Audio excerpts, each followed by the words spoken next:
The rising attractiveness of figures like Andrew Tate speaks to the danger of demoralizing young men. Because if you demoralize young men, you make, what would you say, charismatic bad men become much more attractive. Because they're the men who say, well, to hell with all of this idiot constraint and pathetic morality, I'm just going to go and do whatever the hell I want. This is a kind of a narcissistic route to self-aggrandizement and attainment, right? But if the alternative to that is to lay, half comatose in your basement, being depressed about the impending apocalypse, a little bit of attractive criminality beckons as quite the compelling alternative. And that can easily make itself manifest on the political front. If you raise a generation of demoralized men and then you wave a leader in front of them who says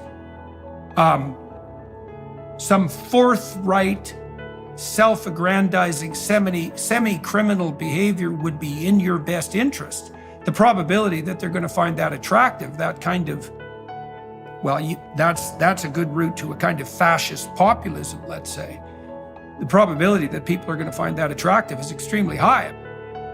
I would say to young men who are irritated at women is, if you're irritated at women, as a class of creature, there's something wrong with you, because they're right. You're wrong. They're right to not pick you. If they're not picking you, it's because they're right.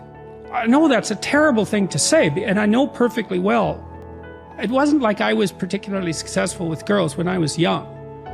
So I know what that rejection is like. I know what that fear is like. I don't know it as well as some men know it, because I wasn't rejected outright. Well, don't they find you attractive? Well, maybe you're not. Have you paid attention to how you dress? Do you have a plan? Are you as educated as you could be? Are you a liar? If you're rejected constantly and you're out there really trying, because that's another thing to ask yourself is, well, how many women have you actually asked out? And are you so sure that you're not picking women who will certainly reject you because you're trying to bat out of your league? Because you might be. So, and I'm speaking about this as a clinician too, because I had plenty of men in my practice who were, radically unsuccessful with women. I had one man in particular, he was so afraid of women he couldn't use the phone. He was too afraid of everyone to use the phone. And he had been bullied like mad, and he had his problems. So I know what this is like. If you were better, you'd be more successful with women. So you have to have that in your mind. And you cannot be angry at women.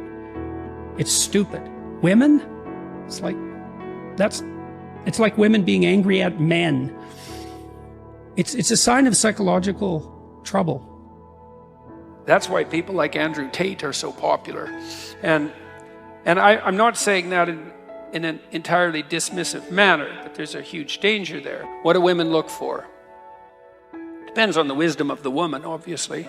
But, it does, because, narcissists can fool naive women. That's why narcissists propagate, by the way. And we know this because narcissistic psychopaths, young women are more likely to fall for narcissistic psychopaths. And the reason for that is they can't tell them from competent men. Because narcissistic psychopaths imitate competence, and that's their niche. And so they have a confidence that isn't justified by their ability. But the women check out the confidence as a marker of ability, and the falsely confident can fool them, especially if they're young and naive.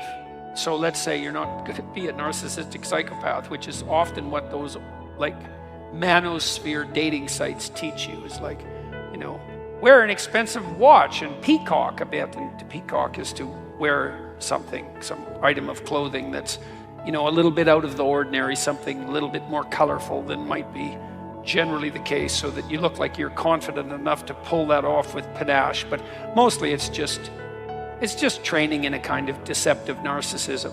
Now, a wallflower guy might benefit from some training in narcissistic psychopathy, just to sort of balance them out a bit. So you can make some progress forward. That's why people like Andrew Tate are so popular. And I'm not saying that in an entirely dismissive manner, but there's a huge danger there. But generally what women want is something like confident, productive generosity, fundamentally. And so, if that's allied with physical attractiveness and a sense of humor and, the sorts of features that a man would also look for in a woman, so much the better. You know how I know that? It's because women are female humans. And so if you were a woman, you'd be just like a woman. So, because that's what a woman is, right? So you can't blame women. It's like, clue in there, buddy. If all women don't like you, it's you. So you have to grow up. And so that's the thing, is don't be a fool. Turn yourself into someone who's worth being around, and then develop enough social skills so you advertise yourself genuinely. Because it's not also useful if you're a man to be competent, productive, and generous, and then so timid and socially unskilled that no one can